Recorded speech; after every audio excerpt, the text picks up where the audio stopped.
it's Joshy here, and I am back with another Ultra Sun Ultra Moon Wi-Fi battle. Now this one was against Jake. I actually just went online today and randomly got a request from him while I was going to ask for battles, so I thought awesome. So then I had to go searching through chats to find him, but by then we had started the battle. So I just thought, quickly, and I just grabbed a bunch of PU mods not knowing what he was running, and he was definitely not running PU. There's definitely a PU Pokemon in there, but yeah, as you can see, he's going to lead off with Zygarde. So I thought, okay, not too bad, because I thought, why not lead off with Delibird? I was thinking that'll be fun. So this is my shiny Delibird I've had for a little while, and I thought I could lay up spikes, I could do this, I could do that, but I thought, nope, I'm going to go for the Freeze Dry, and that absolutely axes Zygarde. Unfortunately, the thing is carrying a Focus Sash, so he will survive that, and goes for the 1,000 arrows, which will hit me because it's 1,000 arrows. And that's going to knock me down, but didn't actually take me into my sash, which I was a little surprised of. And then I was like, okay, let's see, am I right? And I was. So he's got Power Construct, so I was like, yay. Well, hopefully I can outspeed this turn and take him out, because I'd have to say I don't know the stats or exactly how Zygarde goes. So anyway, I went for Freeze Dry again. Unfortunately, he carries extreme speed, so Delibird is going down there, but still not a bad start. Almost took it out, so I thought, okay, I don't think he's going to have a fire move now, so I am going to bring in a Bomb of Snow, and I am going to end this thing now. Just end it now before it gets any worse, and see how we can go from that. So he does go for Core Enforcer, which, you know, is a more than a half decent move, but it's a decent move. And I'm like, okay, well, let's see how much damage I take. As I said, don't know Zygarde too well, so I was worried I'd take a little bit more, but I am max HP.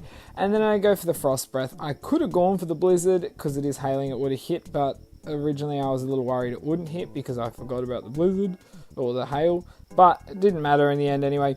So that Zygarde is down. Thank Lord. So then I'm like, okay, what's coming in? He brings in his Incineroar. I'm like, okay, well, I mean, why wouldn't you? Now, I was thinking I could swap out, but at this stage, I really didn't want to. I'll take this Flamethrower and more than likely go down, which I did. So, going from there, I went, okay, well, you know what?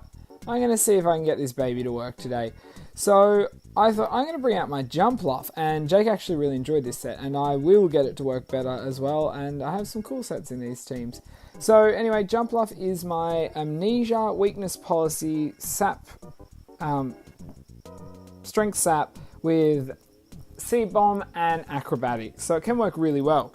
So he's going to go for the Flamethrower here and does just about a quarter damage on me with just one Amnesia, so that's awesome, and my Weakness Policy activates. Now, at this stage, I wasn't sure. I wonder if I should have been better just going for the Acrobatics now and trying to build up a bit more damage. But this thing with Recovery, at least while it's hailing, it does remove the recovered HP, or remove the same amount of HP as recovered. But I'm going to go for a Strength Sap this time, just in case he's going to start going for physical moves. And I want to make sure that not only am I back on full health, but he's going to do less damage. But he was going to go for Flamethrower again, so I thought, I probably should have started attacking. But now, I was lucky I didn't, because someone critical hit me. And that put me in a bad spot, really, because it put me on low health now, and I had to fight out of this area. But I still could do something, I'm not sure. So I thought, okay, well, I'm going to have to go for Strength Sap again. That's my recovery here. And because I have hit him with one Strength Sap so far, I will not do recover as much as I could have.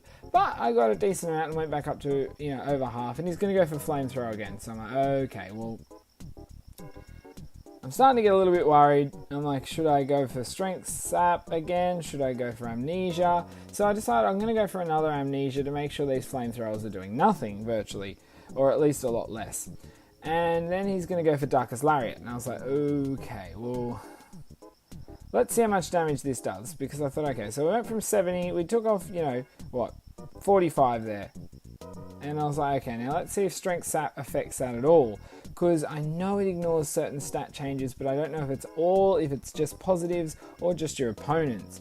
So I was going to go for Darkest Lariat again. I'm like, okay, well, if this takes me down to around 50, it's doing the same amount of damage, if not. And it does a little bit less by 8, but then again, I'm like, is that... I'm assuming that Strength Sap probably could have done that, but then at the same time, it could have been anything else.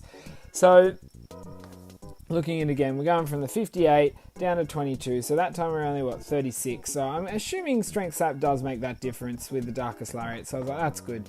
But I thought, okay, well, I need some more HP back because if he attacks me this turn, I am dead. Pretty much. I'm sitting on, 22, HP. So I'm too low, and I've got myself up around 70, but unfortunately, this is just, I'm losing too much. And because Strength Sap works on your opponent's attack power and it's going lower, I'm recovering less each turn. So that's, as I said, it's put me in a hard spot. But I thought, okay, well, I'm going to go for one more, get myself up a bit, then I'll start, attacking. If I can get 2 acrobatics off, I may be able to take him out and then go from there. And I am a max speed, I believe max HP jump luff, I could be. I can't remember completely off the top of my head, but then he burns me with a flamethrower. I'm like, no. Oh, jump luff was just looking like it could be working well. So unfortunately, I'm pretty done now because unless I get crits, and then he withdraws, and I thought, okay, well, fair enough. I could have gone for a Strength Sap now and I'd done much more, but it didn't matter. So I went for acrobatics. Now, I did around a quarter, so I would have done around half if I was not burnt. And then I possibly could have taken this thing out. Well, I've done over half with 2, so without being burnt, I probably could have taken that Vikavolt out, which would have been lovely. But as I said, I'm burnt. So Jump Luff's finally going to go down there. Not too much came out of that development. So I thought, you know what? Let's use this Meowth. I've wanted to use this guy for a while. So I actually had him sitting in, I can't remember if it was X or Y or Omega. I just stumbled across him sitting there and I thought, oh, I got a event, Meowth, which, has Happy Hour. So I'm going to run a Z Happy Hour Meowth. So I brought him across, bumped him up to level 100 so I could gold bottle cap him, hyper train to all stats to the top, and then use that. So it does, just over 100. So I'm luckily, probably took that well because of Happy Hour. And now I'm able to go for Last Resort. And I was actually really worried. Funny thing is, I forgot about the glitch in the game that had been fixed with a patch where if you only have one move, you lose it when you learn a tutor move. So I actually got rid of my moves, went and learned this, and then looked in, and I didn't have Happy Hour. Luckily, I could still relearn it. I was so worried I couldn't. So anyway, unfortunately, Intimidate's going to come in, so I'm going to not be able to take him out in one hit. Then he goes for Toxic. I'm pretty darn sure here Jake really thought he could have withheld, or at least taken a lot less damage, but I am max speed, max attack, so although not necessarily an amazing great set, it can do some work. So now I'm able to go for a second Last Resort on this Arbok and take it out. So I have been able to claim 2 lives with my Z Happy Hour Meowth. So I was definitely happy myself with this Meowth, and I will be using it again later. It's just fun. And he's level 100 now, so there's no way he can be a Persian because, why would you evolve your Pokemon? But anyway, so I'm going to go for a Last Resort. I know I was going to outspeed this guy, but I wasn't going to do too much to him. And Jake knew that, and he knew I was going down to the poison, so he thought, let's use Topsy-Turvy, why not? So I'm going down to the poison, but if he attacked me, I would have gone down, but whatever he did, I was going to, take a chunk of HP off him first. So I thought, okay, time to bring in Mightyana. Now, I have run this thing before. I have had it since X. I spread it for my playthrough of Alpha Sapphire, my first one, and I thought, you know what, I've been using him with a choice band. This time, I'm going to use his hidden ability. So I'm going to give him a Toxic Orb with Quick Feet and go from there. So I obviously bred play rough onto him, and I'm able to take him out. So now he's down to his second last, and he's got Necrozma. So I'm like, okay, well, I'll go for Crunch here, and then I was like, ugh. Honestly, I'm like, okay, well, good game. I did alright to get here with Pigimon. I'm going to upload this. This will be, at least it's worth uploading to show you guys. So I went for the Crunch, and I was like, okay, well, if I was, that's not too bad. And then he misclicked, and he wasted his Necrozma. And I was like, okay, as much as that sucks, that almost levels the playing field. I had a Meowth, Jumpluff, and Delibird, and you have Power Construct, Zygarde, Ultimate Necrozma, and even your freaking Vikavolt. So anyway, he's down to his last one, which is Incineroar. I'm like, okay, so what should I go for here? And I thought, you know what, I'm going to go for the Poison Fang. I know this thing will be decently defensive, and it does a little bit. Then he goes for a workup, and I was like, oh no. And I thought about this move for a little bit, and I thought, you know what, I'm going to re-go for this Toxic Fang. It actually does have a 50% chance of badly poisoning, and if I can badly poison this thing, I'm going to put myself in a pretty safe state. If he does go for another workup, I will outspeed, and I can do a decent amount of damage and waste another turn, or if he attacks me and takes me out, I'm pretty darn sure my last Pokemon with max HP can take it. So anyway, I'm like, yes, I got that badly poisoned. He's going to go for Flamethrower, and after that workout, Mariana is going down.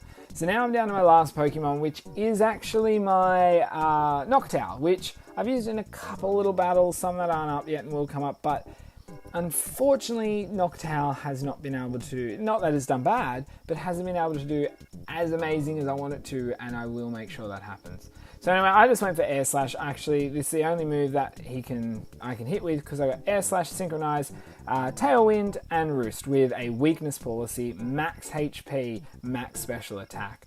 So I get the flinch there, guys. As I said, I would have been surprised if I didn't leave an attack, but who would have known? So I'm able to win that battle somehow with his team, and I did not expect to win that when I saw his team in the start, but that was a really fun battle. I had fun, as I said. The misclick could have lost in that, well, probably did lose in the battle, but you had them Pokemon. I think that misclick was fine, but as I said, it sucked. So guys, if you did enjoy that battle, please do slash that like button, because you know it helps out, lets me know that you're watching it, getting this far, and go, yeah, I liked it, I'm going to like it. If you have any suggestions of anything, chuck them down below. I actually have to say a big thanks, even though I'm not to him yet, to Marcos Flags, who is doing a fair bit of breeding Pokemon for me because I'm so busy, which is actually letting me get to almost 3 theme teams at once, so you should be having them come out soon, depending as long as I get the battles. Plus, just give me an array of Pokemon to battle with, so I'm going to try and do as much as I can in the minimal free time I have coming up to Christmas. And yeah, but anyway guys, until my next video, I'll see ya.